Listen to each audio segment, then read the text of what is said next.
പറയാ 3 പൊന്നുമക്കളാണ് മോനെ. 2 വർഷം കൊണ്ട് അനിൽകുമാർ ഫൈസലായപ്പോ 2 വർഷം കൊണ്ട് അയാളെ മുസ്ലിമാക്കിയത് 4 പേരെയാ. തന്റെ 3 മക്കളെയും തന്റെ പ്രിയപ്പെട്ട ഭാര്യയെ 2 വർഷം കൊണ്ട് ഇസ്ലാമിലേക്ക് വന്ന് തന്റെ ഭാര്യയെയും മക്കളെയും ഇസ്ലാമിന്റെ സത്യപാതയിലെത്തിച്ചിട്ട് ഇന്നലെ ആയിരക്കണക്കിന് ആളുകൾ ലാ ഇലാഹ ഇല്ലല്ലാഹ് എന്ന ഏകത്വത്തിന്റെ വചനം പറഞ്ഞിട്ട് കുടുങ്ങിപ്പള്ളിയുടെ ഖബർസ്ഥാനിലേക്ക് ഖബറടക്കിയ ഫൈസലിന്റെ വിങ്ങിപ്പെട്ടുന്ന പൊന്നുഭാര്യ ജസ്നയോട് വാക്ക് നീ ഹുബ്ബുർ റസൂൽ സദസ്സിൽ പറയാ. നടന്നു പോകുന്ന വഴിയെ മുത്ത റസൂലിന്റെ നിയോഗം പറയുമ്പോ അള്ളാഹുവിന്റെ റസൂല് നടന്നു പോകുന്ന വഴിയെ ഈ തപ്പന മരത്തില് തങ്ങളുടെ പൗരാണികമായ വിശ്വാസങ്ങളെ വലിച്ചെറിഞ്ഞിട്ട് മുസ്ലിമായപ്പോ ഈ തപ്പന മരത്തില് കെട്ടിയിട്ടിട്ട് ചാട്ടവാറിന്റെ അടിയേറ്റ് ശരീരത്തിലൂടെ രക്തം കടം തള്ളിയാ തൊടുകുമ്പോ രക്തത്തിൽ കുളിച്ചിട്ട് ഈ തപ്പന മരത്തിൽ കിടന്ന ഭാര്യയെയും ഭർത്താവിനെയും മകനെയും കണ്ടപ്പോ അവരോട് യാസിർ കുടുംബമേ ക്ഷമിക്കണേ, യാസിറിന്റെ കുടുംബമേ ക്ഷമിക്കണേ, നിങ്ങൾക്കാണ് പുറച്ചറപ്പിന്റെ സ്വർഗമുള്ളത്. അവരോട് യാസിർ കുടുംബത്തോട് മുത്ത് റസൂൽ പറഞ്ഞ ഈ തപ്പന മരത്തിൽ കെട്ടിയിടപ്പെട്ടിട്ട് ചാട്ടവാറിന്റെ പ്രഹരങ്ങളേറ്റ് ദിവ്യസ്ഥാനത്തേക്ക് കൊണ്ടുമറക്കുമ്പോഴും വിചാരധാരയിൽ നിന്ന് ഒരൽപ്പം പോലും പിന്നോട്ട് വരാത്ത യാസറിന്റെ ഭാര്യയോട് പറഞ്ഞ ഒരേ ആശ്വാസത്തിന്റെ വാക്ക് ഇസ്ലാമിക സമൂഹത്തെ പ്രതിനിധീകരിച്ച് പറയാ.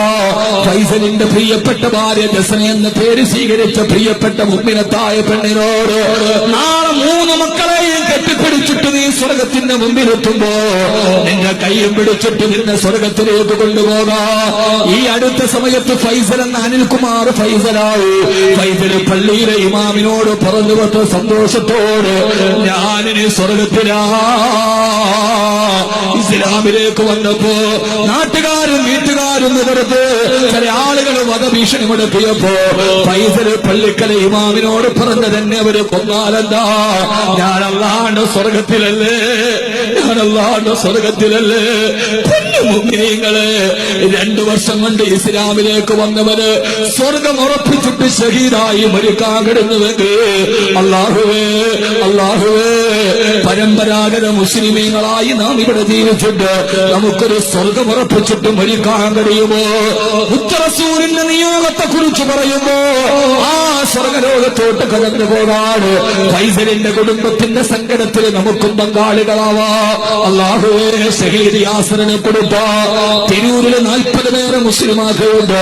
റോഡിലൂടെ നടന്നു പോകുമ്പോ തന്റെ വീട്ടിലേക്ക് കഞ്ഞിവെള്ളം ചോദിച്ചു വന്നവര് ഇസ്ലാം പറഞ്ഞ് മുസ്ലിമാക്ക് കൊടുത്ത തിരൂരിലെ യാസിറിന് വഴിയരികിലിട്ട് നിട്ടൂരമായി കൊട്ടിവെട്ടിക്കൊന്നവർക്ക് നീതിപീഠം വെറുതെ വിട്ടപ്പോ അവർക്ക് ആവേശമായി ആരെ കൊന്നാലും നീതിപീഠത്തിന് രക്ഷപ്പെടാമെന്ന അവസ്ഥ വന്നപ്പോ തിരൂരിന് നഷ്ടപ്പെട്ടത് ഫൈസലിനെയാണ്.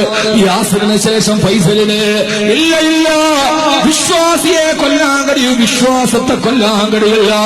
ഇത് റോമയുടെ മുകളിൽ കയറിയ വിശ്വാസമാണ്, ഇത് കിസ്രയെ തകർത്ത വിശ്വാസമാണ്. അതുകൊണ്ട് സഹോദരങ്ങളെ ആരായി മാറുക? സുന്നത്തിന്റെ മുസ്തഫ ഹബീബായ നബി തങ്ങളുടെ സുന്നത്തിലൂടെ നടക്കുക. ഏറ്റവും നല്ല നേതാവായി, ഏറ്റവും നല്ല ഭർത്താവായി, ഏറ്റവും നല്ല മകനായി. അല്ലാഹുവേ അല്ലാഹുവേ ഞങ്ങളെ നീ ആ ജീവിതത്തിന്റെ മുഖ്യപ്രവാചകന്റെ ജീവിതത്തിന്റെ ദർശനത്തിലൂടെ ഞങ്ങളെ നടത്തണേ അല്ലാ. അല്ലാഹുവേ അല്ലാഹുവേ ഞങ്ങളെ ആ ജീവിതത്തിൽ നീ നടത്തണേ അല്ലാ. ആ നിയോഗമാർ